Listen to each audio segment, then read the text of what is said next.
Hello friends, അസ്സലാമു അലൈക്കും. അങ്ങനെ ഇന്നലത്തെ വീഡിയോൻ്റെ ബാക്കി ഭാഗമാണ് കേട്ടോ. അങ്ങനെ ലിഫ്റ്റിൽ കയറി. അപ്പോൾ ലിഫ്റ്റിൽ മേലെ ഒരു നില ഉണ്ട് കേട്ടോ. അത് മരം കൊണ്ടിട്ട് ഉണ്ടാക്കി വെച്ചിരിക്കുന്നത്. മരം പറഞ്ഞാൽ വാർത്തിട്ട് തന്നെ മരത്തിൻ്റെ ഷേപ്പിൽ ചെയ്തിരിക്കുക കേട്ടോ.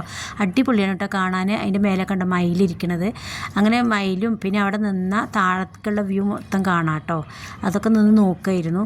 അപ്പോൾ നോക്കുമ്പോൾ അവിടെ ചെറിയൊരു ഷോക്ക്, ഉമ്മാനെയും കുട്ടികളൊക്കെ ഷോക്ക് അടിച്ചു കേട്ടോ അവിടെ നിന്നപ്പോൾ. അതവർ ഇറത്ത് കൊടുത്തിക്കുക എന്താണെന്ന് അറിയില്ല, ചെറുതായിട്ടിങ്ങനെ ഇറത്ത് പോലെ ഉണ്ടായിരുന്നു.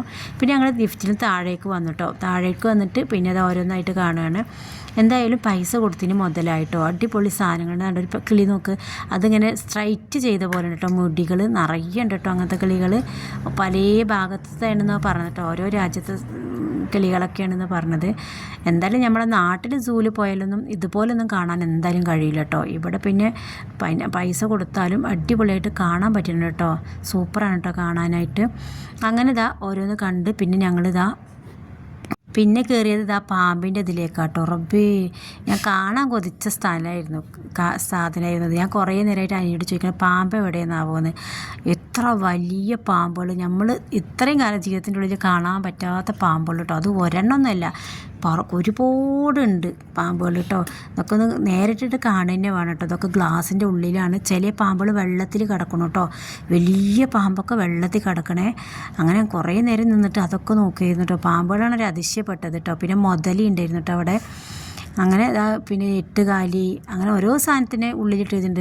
മോന്ത്, പല്ലി, അങ്ങനെയൊക്കെ ഉണ്ട്. അങ്ങനെ ഓരോ നാട്ടിലത്തെ ഓരോ സാധനങ്ങളാണ് തോന്നുന്നുണ്ട്. അങ്ങനെ അതൊക്കെ ഒന്ന് കാണുമായിരുന്നു കേട്ടോ. പാമ്പുകളെ കണ്ടിട്ടാണ് എനിക്ക് വല്ലാത്തൊരു ഇതായത് കേട്ടോ. അങ്ങനെ എന്തായാലും എൻ്റെ ആഗ്രഹം സഹായിച്ചു, പാമ്പുകളെ കാണാൻ പറ്റിയിട്ടോ എനിക്ക്.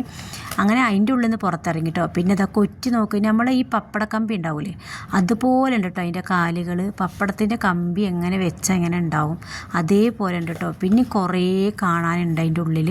ഉമ്മാക്കപ്പത്തിന് മതിയായിട്ടുണ്ടായിരുന്നു നടന്നിട്ട്. പിന്നെ ഓരോ ബസ്സിൽ നമുക്ക് ഓരോ ഭാഗത്ത് കൊണ്ടുപോയി വിടട്ടോ. അത് നമുക്ക് അറിയണം. ഞങ്ങൾ ഇവിടെ മറ്റേ സൂവിൽ പോയി കഴിഞ്ഞപ്പോൾ അവിടുന്ന് മാപ്പ് തന്നിട്ടുണ്ടായിരുന്നു. ഇവിടെ മാപ്പ് തന്നിട്ടുണ്ടായിരുന്നില്ല. അത് ഞങ്ങൾ നോക്കിയിട്ടാണ് അവിടെ പോയിട്ടുണ്ടായിരുന്നു കേട്ടോ. അലയിൽ പോയപ്പോൾ ഇവിടെ പിന്നെ ഞങ്ങൾക്ക് മാപ്പൊന്നുമില്ല. അപ്പോൾ അങ്ങനെ ഞങ്ങളത് കഴിഞ്ഞ് പിന്നെ കാർ പാർക്കിങ്ങിൻ്റെ അവിടേക്ക് പോകാൻ നിൽക്കുകയാണ് കേട്ടോ. പിന്നെ അതിൻ്റെ ഉള്ളിൽ ചെറിയൊരു ഷോപ്പ് ഉണ്ട് കേട്ടോ. ഇങ്ങനെ ചെറിയ ഡ്രസ്സും കാര്യങ്ങളൊക്കെ ആയിട്ട് ഷോപ്പ് ഉണ്ടായിരുന്നേ. അതിലൊന്നും കയറിയില്ല. അതിൻ്റെ ഉള്ളിൽ കൂടെ വേണേൽ പുറത്തേക്ക് വരാൻ വേണ്ടിയിട്ട്. അങ്ങനെ അതിൻ്റെ ഉള്ളിൽ കൂടെ പുറത്തേക്ക് വരികയാണ് കേട്ടോ. പിന്നെ ഒരു കാര്യം കേട്ടോ, തണുപ്പുണ്ടായിരുന്നു കേട്ടോ. ചൂട് വെയിൽ, നല്ല വെയിലത്താണ് ഞങ്ങൾ പോയിട്ടുണ്ടായിരുന്നത്. പക്ഷേ വെയിൽ കൊള്ളണ്ട, ഇടയ്ക്കിടയ്ക്ക് ഇങ്ങനെ ഒരു സ്പ്രേയിൽ ഇങ്ങനെ വെള്ളം സ്പ്രേ അടിക്കുന്നുണ്ടായിരുന്നു കേട്ടോ ഓരോ ഭാഗത്ത്. അപ്പോൾ നല്ല തണുപ്പ് കിട്ടിയിട്ടുണ്ടായിരുന്നു കേട്ടോ. പിന്നെ ഞങ്ങൾ കാറിൽ കയറി പിന്നെ വന്ന് പിന്നെ അത്തിന് വിശന്ന് ഒരു വിധമായിട്ടുണ്ടായിരുന്നു. കുട്ടികളൊക്കെ വിശന്ന് തളർന്നിട്ടുണ്ടായിരുന്നു കേട്ടോ. അവിടുന്ന് ഫ്രൂട്ട്സുകളൊക്കെ കഴിച്ചിട്ടുണ്ടായിരുന്നു. എന്നാലും നല്ല വിശപ്പായിരുന്നു കേട്ടോ. അങ്ങനെ ഫുഡ് കഴിക്കാൻ കയറി. ബിരിയാണി വാങ്ങിയിട്ടുണ്ടായിരുന്നു, ബീഫ് ബിരിയാണി, ചിക്കൻ ബിരിയാണി, സാദാ ചോറൊക്കെ വാങ്ങിയിട്ടുണ്ടായിരുന്നു. അതൊക്കെ കഴിച്ച് ഞങ്ങൾ അവിടെ നിന്ന് ഇറങ്ങി കേട്ടോ. ഇനി ഞങ്ങൾ ദുബായ് മാളിലേക്ക് പോണേ. ആ വീഡിയോ ആയിട്ട് വരാം. Okay, by.